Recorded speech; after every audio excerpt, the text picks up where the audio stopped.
CM योगी के सत्ता में आने के बाद से ही यूपी के अपराधियों, माफियाओं और बदमाशों में दहशत का माहौल देखने को मिल रहा है। इतना ही नहीं, अब अपनी जहरीले जुबान से आग उगलने वाले और हिंसा भड़काने वाले मौलानाओं की बोलती भी बंद होती जा रही है। हाँ, अगर जुबान खुल भी रही है तो बहुत सावधानी पूर्वक बयान दे रहे हैं, क्योंकि इन्हें पता है अगर यूपी में रहना है तो कोई भी कोताही नहीं बरतनी होगी, वरना अंजाम बहुत बुरा हो सकता है। शायद यही वजह है कि अब मौलाना तौकीर रजा के सुर बदल गए हैं, क्योंकि योगी का डर ऐसा है कि मौलाना कांप उठे हैं। नमस्कार, आप देख रहे हैं कैपिटल टीवी उत्तर प्रदेश और मैं हूं आपके साथ दिव्या सिंह। इस खास प्रोग्राम पर्दाफाश में आपका स्वागत है। पर्दाफाश में बात होगी मौलाना तौकीर रजा की। सीएम योगी के डर से मौलाना के बदले सुर, मौलाना तौकीर रजा ने दिया बड़ा बयान। बरेली के मुसलमानों से की खास अपील, इंडिया गठबंधन को लगा बड़ा झटका। यूपी के अलग अलग जिलों से कई ऐसे मौलानाओं के बयान सामने आते थे जो माहौल को खराब करने का काम करते थे, लेकिन जब से सीएम योगी ने कमान संभाली, अब इनकी भी जुबान पर लगाम लगता जा रहा है। बता दें कि आईएमसी प्रमुख मौलाना तौकीर रजा, जो अपने बयानों से दंगा करवाने के लिए जाना जाता है, अब वो भी बैकफुट पर नजर आ रहा है। उसके भी अंदाज बदल गए हैं और जिस तरह से मौलाना ने अब बयान दिया है, उसके बाद से विपक्ष में बवाल मचा हुआ है। विपक्ष को जोरदार झटका लगा है। पर्दाफाश में आगे बताएंगे मौलाना का वो बयान जो विवादों में रहा, लेकिन सबसे पहले बात उसके बदले शुर की। आईएमसी प्रमुख मौलाना तौकीर रजा खान ने अजीबोगरीब बयान जारी किया है। एक तरफ उन्होंने इस लोकसभा चुनाव में भाजपा के मंसूबों पर पानी फिरने की बात कही, तो दूसरी तरफ अपील की कि बरेली में मतदाता नोटा का बटन दबाए। गौर करने वाली बात यह है कि तौकीर से पहले मुस्लिम जमात के अध्यक्ष मौलाना साहबुद्दीन भी मुसलमानों से नोटा का बटन दबाने की अपील कर चुके हैं। लेकिन दिलचस्प ये है कि मौलाना तौकीर इंडिया गठबंधन को समर्थन का ऐलान कर चुके हैं। तौकीर बरेली में सपा प्रत्याशी का विरोध कर रहे हैं। वहीं आईएमसी के मीडिया प्रभारी मुनीर इदरीसी ने बताया कि मौलाना तौकीर देश में इंडिया गठबंधन की हिमायत कर रहे हैं, लेकिन पिछले दिनों उनके खिलाफ रची गई साजिशों के बाद न सिर्फ मुस्लिम समुदाय बल्कि धर्मनिरपेक्ष सोच रखने वाले तमाम दूसरे लोग भी उनसे मिलकर भाजपा और सपा दोनों को वोट न देने की बात कर रहे हैं। इसी कारण तौकीर रजा ने बरेली में नोटा का बटन दबाने की अपील की है। बता दें कि मौलाना तौकीर का एक वीडियो बयान भी सामने आया, जिसमें वह भाजपा के मंसूबों पर पानी फिरने का दावा कर रहे हैं। कह रहे हैं कि हिंदू मुस्लिम की राजनीति करने वालों का मुंह काला होने जा रहा है, लेकिन बरेली सीट पर इस बार कोई प्रत्याशी ऐसा नहीं है जिसे वोट दिया जाए। बरेली को अगर दंगे और कर्फ्यू से बचाना है तो नोटा का बटन दबाया जाए। अगर नोटा जीता तो हम बरेली का चुनाव निरस्त कराने के लिए अदालत जाकर यहाँ दोबारा चुनाव कराने की मांग करेंगे। बता दें कि अप्रैल में ही मौलाना का एक बयान सामने आया था। दरअसल निर्दलीय प्रत्याशी महमूद राचा के समर्थन में रामपुर में मौलाना ने प्रेस वार्ता की थी और अखिलेश यादव के साथ साथ बीजेपी पर जमकर निशाना साधा था। इसके साथ ही प्रधानमंत्री नरेंद्र मोदी और भाजपा नेताओं को लेकर विवादित बयान भी दिया था। इस दौरान मौलाना ने कहा था कि तीसरी बार देश को धृतराष्ट्र से बचाना है। मौलाना ने कहा कि हम लोग हमेशा राष्ट्र का काम करते रहे हैं और राष्ट्रवादी रहे हैं। आज जो अपने आप को राष्ट्रवादी और देश प्रेमी कहते हैं वो ढोंग करते हैं। अगर आज कोई असल राष्ट्रवादी है तो वो मुस्लिम जमात है। वहीं मौलाना तौकीर रजा ने कहा कि पिछले दिनों गृह मंत्री अमित शाह ने एक जनसभा में मंच पर खड़े होकर सीना पीट पीट कर कहा था कि हमने निजाम से निजात दिलाई। फिर उन्होंने निजाम का खुलासा किया। उन्होंने बताया कि हमने नसीमुद्दीन से निजात दिलाई, इस तरह से अतीक मुख्तार अंसारी से भी निजात दिलाई। इसका मतलब यह है कि मुख्तार अंसारी की हार्ट अटैक से मौत नहीं हुई, बल्कि उनको जहर देकर मारा गया। इस पर चुनाव आयोग ने कोई संज्ञान नहीं लिया। मौलाना तौकीर रजा ने कहा कि इस वक्त हम सब लोगों को एक होकर अपने देश को धृतराष्ट्र से बचाना है, दुर्योधन और सुशासन से बचाना है। अगर धृतराष्ट्र का तीसरी बार शासन आ गया तो यह अपने दुर्योधन और दुशासन के जरिए देश में महाभारत करने का काम करेगा।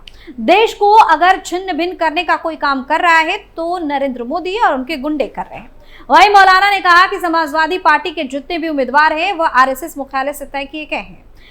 समाजवादी पार्टी भारतीय जनता पार्टी से अधिक खतरनाक है। समाजवादी पार्टी के नेता हमारे खुले दुश्मन हैं और या हमारे छुपे दुश्मन हैं या पीठ में खंजर से वार करते हैं। रामपुर में समाजवादी पार्टी का डमी प्रत्याशी है।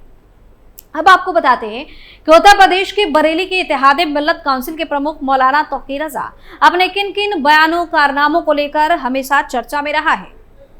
तौकीर रजा ने मार्च 2024 में हुए उत्तराखंड के हल्द्वानी में अतिक्रमण विरोधी कार्रवाई का विरोध करते हुए कहा था कि हम अब किसी बुलडोजर को बर्दाश्त नहीं करेंगे। सुप्रीम कोर्ट अगर संज्ञान नहीं ले रहा तो हम अपनी हिफाजत खुद करेंगे। हमें कानून ने अधिकार दिया है कि अगर हम पर कोई हमला होता है तो हम उसे जान से मारते। उनके इस बयान के बाद से बवाल मच गया था। हालांकि यह पहली दफा नहीं था जब तौकीर रजा ने इस तरीके का जहरीला बयान दिया हो। मौलाना पहले से भी अधिक बयानों के कारण विवादों में रहा है। उत्तर प्रदेश के बरेली में हुए हिंदू मुस्लिम दंगों में तौकीर रजा को पुलिस ने आरोपी बनाते हुए गिरफ्तार किया था। साल 2012 के विधानसभा चुनाव में तौकीर रजा ने समाजवादी पार्टी का तब समर्थन किया। उनकी पार्टी ने भोजपुरा से चुनाव भी जीता और 2013 में सपा सरकार ने तौकीर रजा को हथकरघा निगम के उपाध्यक्ष का चार्ज भी दे दिया था, जिसे मुजफ्फरनगर दंगों के बाद फिर से वापस ले लिया गया। बाद में उन्होंने सपा से भी इस्तीफा दे दिया। इस बीच उन्होंने आपके अरविंद केजरीवाल से भी मुलाकात की, जिससे काफी सुर्खियां भी बटोरी। साल 2014 में तौकीर रजा ने मायावती की बसपा को समर्थन दिया। साल 2015 में उन्होंने all India Muslim personal law board का गठन किया। तौकीर रजा का विवादों से पुराना नाता रहा है। तौकीर रजा ने द्रौपदी को लेकर साल 2017 में एक विवादित बयान दिया था। 2022 में बरेली में मुसलमानों को संबोधित करते हुए उसने हिंदुओं को कथित तौर पर धमकी भी दी थी। उसने कहा था कि मैं अपने हिंदू भाइयों को चेतावनी देना चाहता हूं कि मुझे डर है कि जिस दिन मेरे मुस्लिम युवाओं को कानून हाथ में लेने को मजबूर किया जाएगा, आपको भारत में कहीं भी छिपने की जगह नहीं मिलेगी। वहीं ज्ञानवापी में कथित शिवलिंग मिलने पर तौकीर रजा ने कहा था कि फव्वारे को शिवलिंग समझकर धर्म और कानून का मजाक उड़ाया जा रहा है। उन्होंने आगे कहा था कि अयोध्या मसले पर सारे झूठ सहन कर लिए गए थे, अब नहीं करेंगे। सरकार हर मस्जिद को मंदिर बनाना चाहती है। ऐसा ही रहा तो इसके गंभीर परिणाम होंगे। इतना ही नहीं, दिल्ली के जहांगीर पूरी हिंसा के बाद तौकीर रजा ने मोदी सरकार पर एक तरफा कार्रवाई का आरोप लगाया। उन्होंने कहा था कि अगर सरकार धृतराष्ट्र बनी रही तो देश में महाभारत जरूर होगा। मुसलमान अगर सड़कों पर उतर आया तो उसे कोई नहीं रोक पाएगा। वहीं तौकीर रजा ने जेल से छुटने के बाद आजम खान से मुलाकात भी की थी।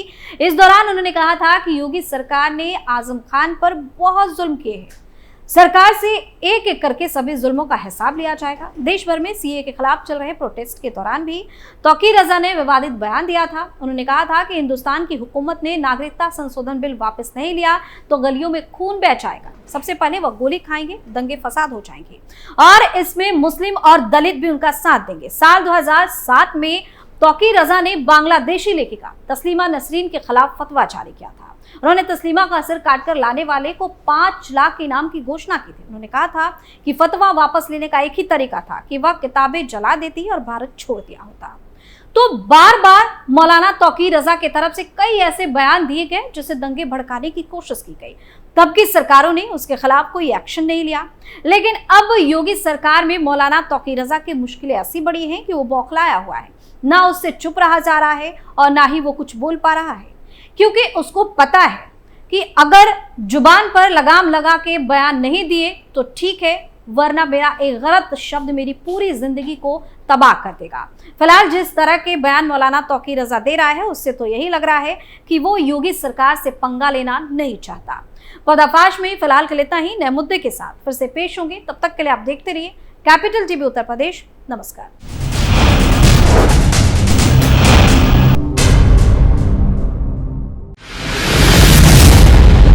मैं राजनीति करता नहीं, पर राजनीति को बहुत गहरे तक समझता हूं। मैं लोगों के बीच रहता हूं, लोगों के मन को अच्छे से जानता हूं।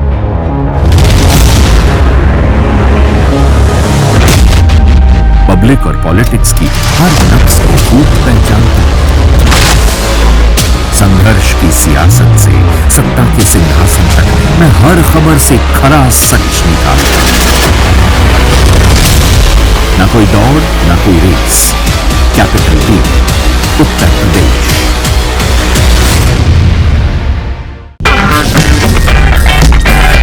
अगर आपको हमारा वीडियो पसंद आया हो तो इसे लाइक करें, हमारे चैनल को सब्सक्राइब करें और हाँ, बेल आइकन दबाना ना भूलें ताकि आप तक हमारे वीडियो की नोटिफिकेशन पहुंचती रहे। आप अपना सुझाव हमें कमेंट बॉक्स में दे सकते हैं। हमारे साथ जुड़ने के लिए शुक्रिया।